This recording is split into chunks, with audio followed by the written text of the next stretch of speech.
আসসালামু আলাইকুম।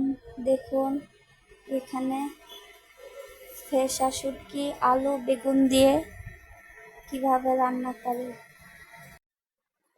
এখানে কেটে রাখা আলু বেগুনের সাথে ফেসা শুটকি ভিতরের কাঁটাটা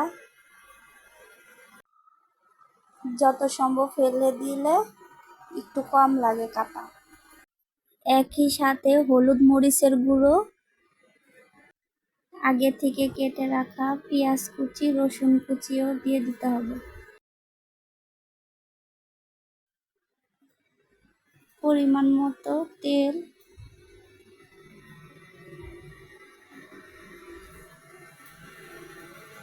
লবণ,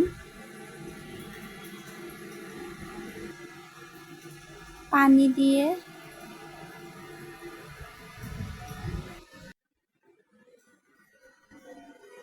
একটু নেড়ে ঢেকে বসিয়ে দিতে হবে চুলায়। আলু বেগুনগুলো গলে গেলে পানিটা শুকিয়ে নিয়ে নামিয়ে ফেলবেন।